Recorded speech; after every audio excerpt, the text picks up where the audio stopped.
At the beginning of the film, we get to know Damien, the owner and chef of a food restaurant called Mamiru. However, his place was not like an ordinary restaurant, because this place had always been the lunch spot for gangsters in Korea who were known to be very violent. Shortly after, someone called Damien and Brian, one of the gangsters, who was having lunch there. Upon hearing the order from the telephone, without wasting any time, they immediately rushed there. When they arrived at their destination, namely to meet a gangster named Ruben, who asked for help because he had almost been beaten up. Ruben was confused as to why only the two of them showed up. Damien then calmly explained that his men were on a lunch break. It was then revealed that the three of them were the deputy bosses of the most notorious gangster group in South Korea called Sigupa. The three of them were enough to beat all the enemies that were ganging up on them.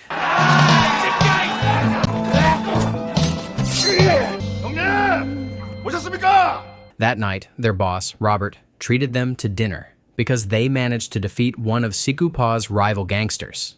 In that moment, he told them that their group would soon be able to control all of Korea, where only a few locations left were still controlled by other groups, namely the pier, a nightclub, and the market. So, to take control of those territories, they began to formulate a strategy. As morning approached, without needing the help of their subordinates, the three of them immediately carried out their mission. And amazingly, it didn't take long for Sigupa to finally conquer all of South Korea. The day after, Sigupa had a celebration where someone named Sam, who seemed to be one of the high ranks of Sigupa, appointed Robert as the biggest gangster boss in Korea. He even gave Robert a large office building to be used as Sigupa's new headquarters. 10 years have passed since that day, and Damien's restaurant had become more successful. With the help of his wife Jane and his assistant Sean, he managed to gain fame for his restaurant. One day, the restaurant was very busy because there would be representatives from the bank coming to survey, as it turned out that Damien intended to borrow money as capital to develop his business so that it could become even more successful. As the representatives tried the food, they seemed to really enjoy the food there, and one of them even shyly asked what the secret recipe was. Casually, Jane explained that they only used simple ingredients. They were immediately amazed, because with such simple ingredients, the dish could be so delicious. Thanks to the food, they were convinced to approve the loan application on the condition that Damien and his wife were not involved in crime.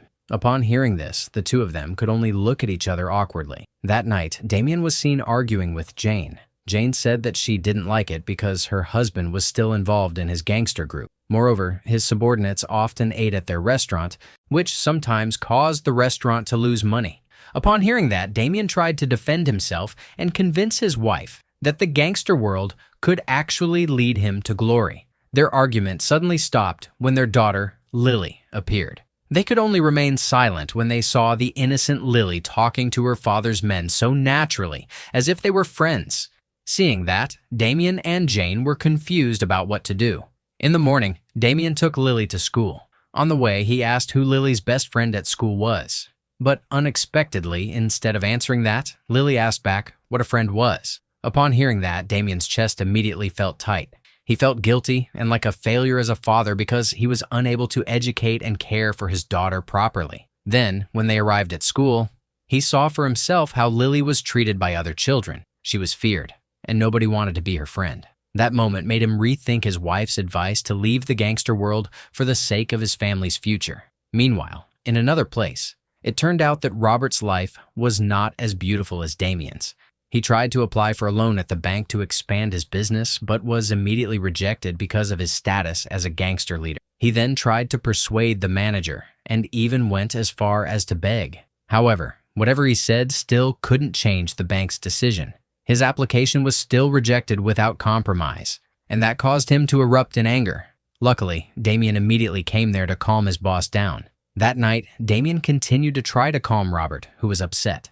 In that moment, Robert confided in him. He never thought that being the biggest gangster boss in South Korea would be that tough. He revealed that no company wanted to cooperate with him because of fear. However, whenever there was a criminal case, he was always the one forced to take responsibility. The burden made him so exhausted that he had to regularly take medication to keep his mental state stable. Damien listened to all the complaints calmly, then slowly handed over an envelope to Robert. Upon seeing the envelope, Robert was immediately offended because he thought Damien was giving him a donation. But Damien quickly explained that it was not a donation, but rather his resignation letter from the group. Robert was very shocked to hear this, and he immediately took out a knife, and he seemed ready to attack.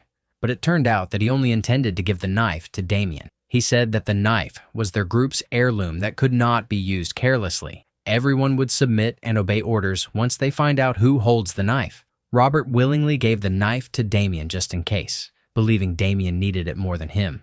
He said that family, especially the future of their children, was much more important than anything else. In fact, he really wanted to have a happy family life like Damien, but he couldn't bear it if his wife and children had to suffer because their husband was a gangster boss. Then, after saying that, he left. After that, when Damien entered his house, Jane immediately hugged him upon finding out that her husband had left the gangster life. She couldn't wait to live a new, calmer life with him and their family as a normal family. They then looked at their daughter, Lily, who was sleeping soundly. Since then, they have become more confident that her future would be bright and full of friends. But in the midst of that joy, Damien received devastating news. He was called to the headquarters because something grim had happened there. Upon arriving at the Sigupa headquarters, Sam immediately explained that Robert had been found dead in his office, but nobody knew what had made Robert decide to take his own life. Shortly after, the Korean police chief Bob arrived there and immediately asked Damien about what Robert had been doing all day because he was last seen with Damien. Damien explained in detail their activities all day. Upon hearing that, they were sure that Robert could no longer bear the burden of being a gangster boss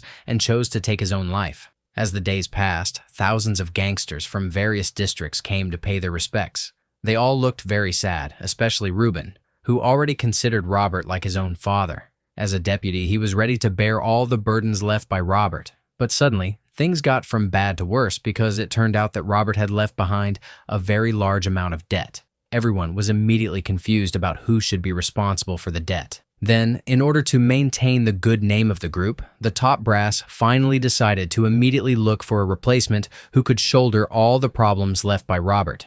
That night, Sam and the other top brass held a meeting at headquarters to determine who would be the new boss of Sigupa. At that moment, Sigupa had 3 deputies who were considered the most likely to become the next boss. The first was Brian, who was very reliable and had strong leadership qualities. Moreover, he was a strong fighter who could finish off his enemies with just a baseball bat. But unfortunately, he was currently still in prison and would not be released anytime soon. The second was Ruben, who was very enthusiastic about becoming a boss, but unfortunately, the higher-ups were reluctant to choose him, especially after finding out that his diploma was fake. The third was Damien, and Sam believed that he was the most perfect candidate as he had the boss material with no bad track record. Early in the morning, Damien and Jane came to the bank to sign the contract, as the bank had agreed to apply for their loan. Damien seemed very impatient to sign the contract, but when he read the contents carefully, he was very surprised. It was written there that he had to pay back 5 times the amount given by the bank if he was proven to have committed a crime, including being a member of a gangster group. Damien's emotions almost exploded because he felt he couldn't accept the discrimination against gangsters. Luckily, Jane managed to restrain him so that his identity as a former gangster was not revealed. He finally signed the contract, and with that, the bank officially became the main investor in the development of his restaurant. Unfortunately, their happiness suddenly disappeared when Sam informed them that in the evening, Damien was asked to meet with the higher-ups of Sigupa to prepare himself as the next boss of the group. As the night came, Damien firmly refused to be a candidate, as he did not want the peace and business of his family that he had just built to be disturbed again. However, the higher-ups continued to try to convince him, as there were no other candidates who were deemed suitable. One of the higher-ups even explained that it would be no problem if he had to hold the position of being both a gangster boss and a restaurant owner, as it was nothing uncommon for people to have 2 jobs. Upon hearing that, Ruben couldn't accept that decision.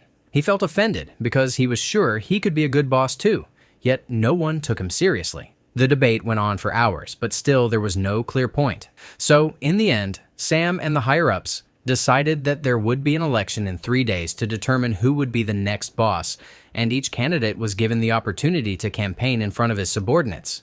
Days passed, and the campaign day arrived. The first opportunity was given to Damien. Without saying much, he immediately brought food for everyone who came there. As they dug in, they seemed to be enjoying the food. Damien then explained that if they did not choose him, then he promised to let them eat in his restaurant every day for free. Now, it was Ruben's turn. With burning enthusiasm, he began to give a speech, but none of the members cared about it. 그러니까 건다는 일을 하면 안 돼, 알았어?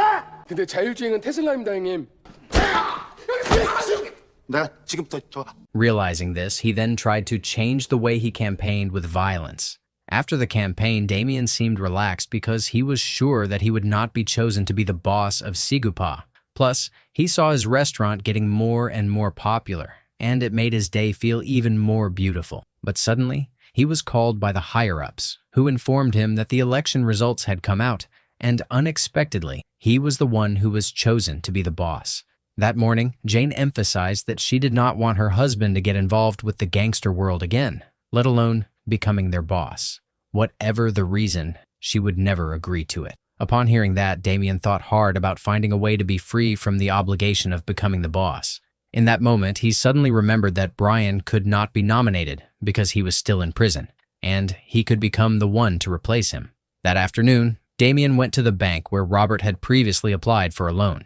Before his bank account was blocked, there he then asked for a loan of $10 billion without providing any collateral. Of course, his application was immediately rejected, and that's when he started to implement his strategy. He made sure to cause a commotion that the bank had no other choice but to call the police. After he was caught, Damien explained to the police that he was guilty and asked to be imprisoned.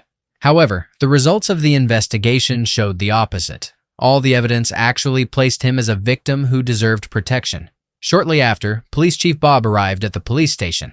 Upon seeing the man, Damien again explained all his confessions in detail. However, instead of processing the report, Police Chief Bob thought about other impacts that would arise if Damien ended up in prison, especially since Mimiru's restaurant would be closing, and he wouldn't have a regular place to eat, because it turned out that Police Chief Bob was a regular in his restaurant. Meanwhile, the day that Ruben had been waiting for the most, but Damien had least hoped for, finally arrived. Election day had come. All the gangster members and high-ranking officials from various regions in South Korea gathered there to cast their votes. Soon, the results were obtained, and it couldn't be denied that Damien received far more votes than Ruben, as he got 328 votes, while Ruben only got 2 votes. Sam was about to announce the next Sikupa boss, but suddenly, a woman who turned out to be Brian's mother, Mrs. Hong, who was also Robert's wife, barged in. She was very insistent on wanting her son to become the boss, replacing her late husband. She did not accept this election because they had excluded Brian from the candidacy. She then informed everyone that Brian was released from prison and was ready to become the next boss of Sigupa. After that, Brian was given the opportunity to campaign at that time, and with fiery enthusiasm he expressed his views on Sigupa's future, which he thought would be very bright, but shockingly, not with him, but with Damien. He surprisingly decided to let Damien be the boss. Damien, thinking Brian was the perfect leader for the group, decided to resign from his position. But Sam held him back and wouldn't let him do it, saying that if he really wanted to resign from his position, he had to bring Brian back. Meanwhile, Brian had apparently escaped to his dance studio. He really didn't want to be a gangster boss because he wanted to focus on being a tango dancer, as it was his new ambition that emerged while he was still in prison. Soon after, Brian was surprised to see his mother and Damien show up, ready to take him back to the headquarters and crown him as the new boss. But instead of complying, he showed off his dancing skills to convince his mother to let him achieve his dream and becoming a professional dancer. Of course, his mother was very against the dream, but he had made up his mind. As the days passed, Brian was seen on his way to the talent search audition. He was very confident that he would pass, but unexpectedly, Damien's gangster members were ready to stop him. Luckily, Brian managed to beat them all.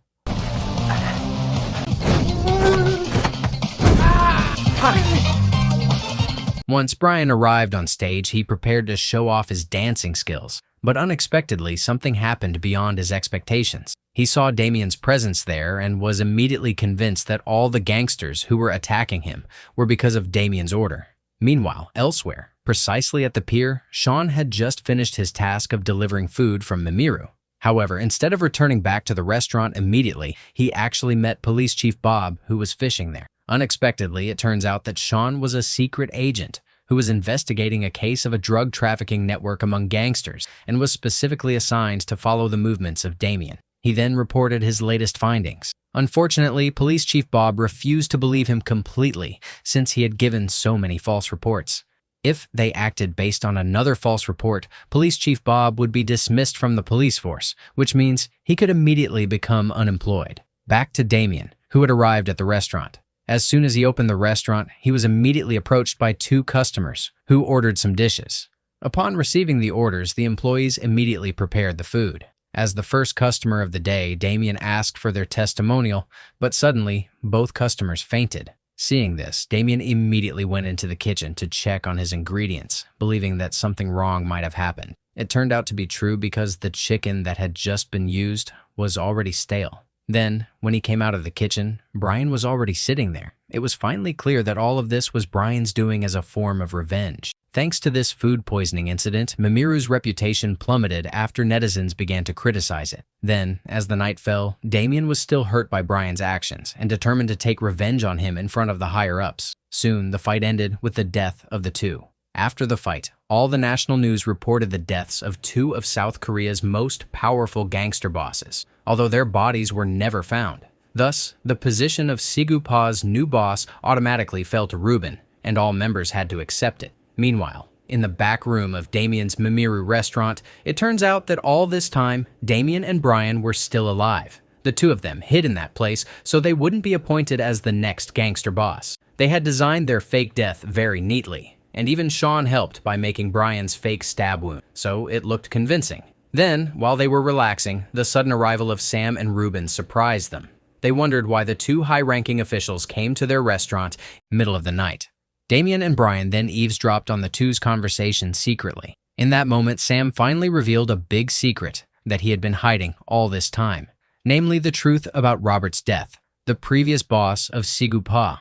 From the conversation, it became clear that Sam was behind the death, and he had been running a drug trafficking operation inside the group without any of the higher-ups knowing it. He then asked Ruben if he was willing to help with his drug business or not. He threatened that if Ruben refused, his fate would end up the same as Robert's. Damien immediately became furious when he heard this, but luckily, Brian and Sean managed to calm him down. In the hiding place, Brian was confused about what to do, knowing that after faking their death, they couldn't show up and report this to the police. But then, Damien casually told Brian that Sean was actually a police officer. He explained that he had actually known for a long time that Sean was an undercover because of his carelessness and often forgetting to change out of his uniform. He deliberately let him continue working at his restaurant so he could continue to give false plans to the police, making them act under his control. He also told Sean that he had emptied his pistol several days before.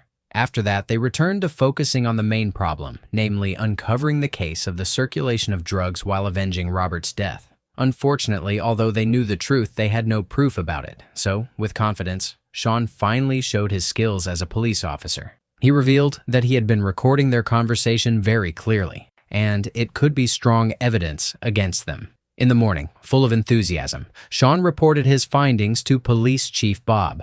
However, Police Chief Bob still refused to accept it because Sean had sent false reports too many times before. He even got kicked out of the office. Seeing Sean upset because his superior refused to believe him, Brian and Damien came to cheer him up. The 2 of them continued to encourage him and told him that he was a good officer. However, they were still in a disadvantaged situation as they couldn't do anything against Sam, so they immediately devised a strategy to capture Sam and his henchmen with their own hands. If this plan succeeded, not only could they take revenge, but Sean also had the opportunity to regain his good name in the police force. The day when Sam would do the drug transaction finally arrived. With his skills as a secret agent, Sean disguised himself as a driver for the gang. When he was about to leave, he didn't forget to send the latest location to Damien and Brian, who were ready to take action. Upon arriving at the meeting location, Sean watched the entire transaction very carefully, and of course, recorded it using a camera hidden in the button of his shirt. However, his strange behavior made Ruben start to get suspicious, but fortunately, Sean managed to avoid further suspicion. Shortly after, Ruben asked Sean to check the drug in front of him, and that made Sean immediately panic because he had no idea how to check it. However, for the sake of the smooth running of his mission, he still tried to carry out the task as best as possible. With the knife Ruben gave him, he stabbed the package and then licked the drug. Soon after, he began to stagger, and in that state, he suddenly dared to broadcast live on Instagram and sent the broadcast to Police Chief Bob as proof that he actually had valid data. While trying to keep awake, Sean immediately pointed a gun at everyone in the place while revealing his true identity as a police officer in a very erratic way, and that caused the gang members to begin attacking him. Luckily, Damien and Brian arrived on time to help him. Before taking action, Damien asked who wanted to fight against him, and more than half of the Siku Pa gang members who were there immediately moved to support him and Brian, knowing they were no match against the two. After that, Damien and Brian finally took action.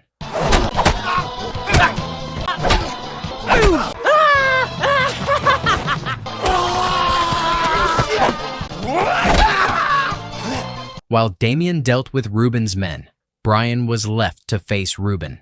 To end their fight, Brian then beat Ruben while dancing the tango. On the other hand, Sam tried to escape while carrying a suitcase filled with money and drugs. Luckily, Brian managed to stop him before he left. Sam then tried to escape again, only to meet Damien, who was already waiting for him with his troops. Cornered, Sam then used his final move. He talked to them as he reminded them of the good old days and apologized for the greed he had committed so far as he put the suitcase he was carrying in front of him. But suddenly, he took a knife and stabbed Damien. However, Damien had predicted all this, and he used the protection given by Sean's so as not to get hurt. He then threatened Sam with the knife Robert gave him before he died. Not long after, Police Chief Bob finally got there. He then asked who the boss of Sigupal was, and upon hearing that, Brian quickly said goodbye because he had to practice his dancing moves, leaving Damien there. In that moment, Damien disbanded the gang, and all members agreed without any objection. However, they still considered Damien as their leader and were ready to come whenever he needed their help, as long as they still got to be able to eat at Mimiru. Long story short, Sean had finally proved himself as a good officer, and he had replaced Bob as the new police chief, a position he had dreamed of for a long time.